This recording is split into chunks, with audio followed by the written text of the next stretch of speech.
Radhe Radhe, good morning বন্ধুরা। তোমরা সবাই কেমন আছো? আশা করছি সবাই ভালোই আছো, আর আমিও খুব ভালো আছি। চলে এসেছি আবার একটা নতুন ব্লগ নিয়ে, রাধিকা ব্লগ। তো এই যে দেখো, আমি কিন্তু সকাল সকাল বাসি কাজকর্ম সব শেষ, চা খাওয়া হয়ে গেছে। এদিকে বসিয়ে দিলাম ভাত, আর হলো ডাল, কালকেরই ডাল ছিল, সেটা একটু বেশি করে বানিয়েছিলাম, তো সেটা একটু গরম করে রেখে দিয়েছি, আর ভাতটা নামিয়ে নিচ্ছি। তো আজ আবার আমার ননদরা চলে যাবে হায়দ্রাবাদ ট্রিটমেন্টের জন্য। তো এখানে ট্রিটমেন্ট করিয়েছিল, সেটা অত ভালো হয়নি, অত মনের মতো হয়নি, তার জন্য জামাইবাবু নিয়ে যাচ্ছে হায়দ্রাবাদ। তো তার জন্য ওদের ফ্লাইট আছে 4টার সময়, তো এখনই ওরা 1:30টার মধ্যে বেরিয়ে যাবে। তার জন্য আমার সকালের রান্নাটা আমি আগেই করে নিচ্ছি, কেননা 1টার মধ্যে খেতে বসবে। তো এইদিকে দেখো, আমি একটু বেগুনটা কেটে নিচ্ছি, আর বেগুনটা কেটে ওকে বেগুন ভাজি আর ডাল দিয়ে ভাত দিয়ে দেবো। ও আবার এদিকে অফিসে চলে যাবে, ওর সাথে আর দেখা হবে না হয়তো। তো এইদিকে দেখো, অফিস তো যেতেই হবে, ছুটি তো পাই না, প্রাইভেট চাকরি জানোই। তো এইদিকে দেখো, আমি বেগুনটা ভেজে নিচ্ছি, একটু বেশি করে তেল দিয়ে ভেজে নিচ্ছি। তো বেগুনগুলো জানো তো একদমই ভালো না, কি বলবো, দেখতে মনে হচ্ছিল ভালো, কিন্তু সেরকম ভালো না আর কি। তার জন্য একটু পটল ভেজে দিচ্ছি, সারাদিনের জন্য যায় বন্ধুরা, তো একটু ভালো করে না খেয়ে গেলে ভালো লাগে না। আমরা তো বাড়িতেই থাকি, তো আমরা তো যেটা সেটা বানিয়ে খেয়ে নিই। তো এই যে দেখো, একটু পটল ভেজে দিয়েছি, আর বেগুনটা ভেজে নিয়েছি, আর হলো উপরে একটু ঘি ছড়িয়ে দেবো। তো একটু ভালো করে খেয়ে যাবে আর কি, সারাদিনের জন্যই তো খেয়ে যায়, তো একটু ঘিটা দিলে ভালো লাগবে খেতে। বেগুনটাও অত ভালো ছিল না, তার জন্য ঘি দিলাম একটু।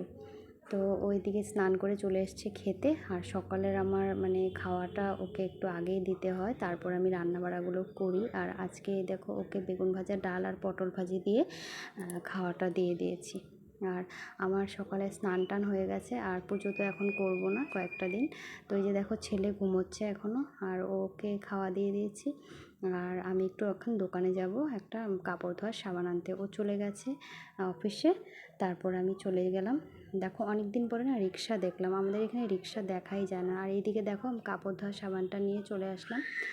তো এটা হলো আমাদের হনুমান মন্দির। তো দেখো, আমাদের কলোনিটা একটু দূরেই আছে, অতটা সামনেও না দোকান। তো এই যে দেখো, চলে আসলাম আবার ঘরে এসে এই যে দেখো, তিতা করলা ভাজি করেছি, তিতা ভাজা আলু দিয়ে, আর করব ঝিঙে ঝিঙে একটু চচ্চড়ি করব শস্য বাটা করে। তো আমার পুরনো বন্ধুদেরকে তো অসংখ্য অসংখ্য ধন্যবাদ আমার পাশে থাকার জন্য। আর যারা আমার নতুন বন্ধু, আমার ব্লগটা যদি তোমাদের ভালো লাগে, তাহলে আমার চ্যানেলটা কিন্তু অবশ্যই সাবস্ক্রাইব করে দিও বন্ধুরা। তো এই যে দেখো, এদিকে ঝিঙের সর্ষেটা বসিয়ে দিয়েছি, হচ্ছে। তো এইদিকে বাঁধাকপিটা কেটে নিচ্ছি, আর এইদিকে রান্নারও টেনশন ছিল, কেননা 1টার মধ্যে আমাদের ননদরা বেরিয়ে পড়বে। তো তার জন্য বাঁধাকপিটা ধুয়ে ভালো করে কেটে নিচ্ছি, আর আমি বাঁধাকপি না ধুয়েই কাটি।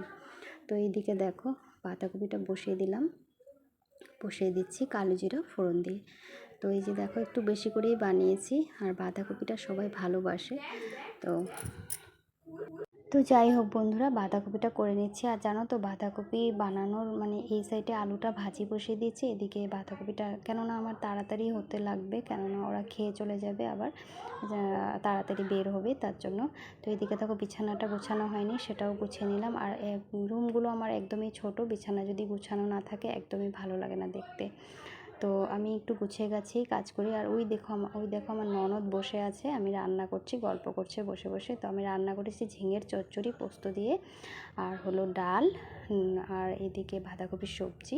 আর বাঁধাকপির সবজিতে একটু ম্যাগি মশলা দিলে খুবই ভালো লাগে বন্ধুরা, নামানোর আগে। তো এই যে দেখো, আমার ছেলেকে খেতে দিয়ে দিয়েছি। ও ঘুম থেকে উঠে খেতে ব্রাশ করে ও ভাত খায়, ও চাটা খাওয়ার একদমই নেশা নেই। তো এই যে দেখো, আমার ননদদেরকেও খেতে দিয়ে দিয়েছি, ওরা খেয়ে রেডি হবে।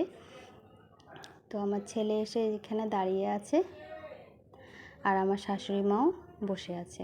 আমি খাওয়া দিয়েছি ওদেরকে, তো ও বসে আছে। তো এইদিকে দেখো, আমার ননদ হলো রেডি হচ্ছে, ড্রেস পরে নিয়েছে, খেয়ে দিয়ে এখন বেরিয়ে পড়বে। আর এই যে দেওর এসেছে, সবাই এসছে, দেওরের বউ এসছে, সবাই এসছে দেখা করার জন্য। তো এই যে দেখো, ওরা বেরিয়ে পড়বে এখন। তো এই যে দেখো ফাইনালি ওরা বেরিয়ে পড়লো। তো আমি তো নিজেই করছি ভিডিও, তার জন্য আমাকে আর তোমরা দেখতে পাচ্ছ না, তো আমিও দাঁড়িয়েছিলাম। তো এই যে দেখো সবাই বাই করা হয়ে গেল, তো ওরা বেরিয়ে পড়লো হায়দ্রাবাদের জন্য। তো ভালোই চলে তো বন্ধুরা দিদি ওরা চলে গেল ট্রিটমেন্টে হায়দ্রাবাদ। তো এখন হলো মেয়ে দুটো আছে আমার সাথে, তো ওদেরকে খাওয়া দাওয়া দিব, আমিও খাওয়া দাওয়া করব। তো মনটা তো খারাপ, মানে অনেক দিন পরে মার থেকে আলাদা হয়েছে দুই মেয়ে। এতদিন তো ছোট থেকে বড় হয়েছে, সেরকম আলাদাভাবে থাকেনি, তার জন্য কাঁদছিল। তো আমি বুঝিয়ে দিলাম। তো আজকের জন্য আমার ব্লগটা এখানেই শেষ করছি বন্ধুরা। তোমরা ভালো থেকো, সুস্থ থেকো, আর প্লিজ আমার পাশে থেকো। আর দেখা হচ্ছে আবার নেক্সট ব্লগে। রাধে রাধে, হরে কৃষ্ণা।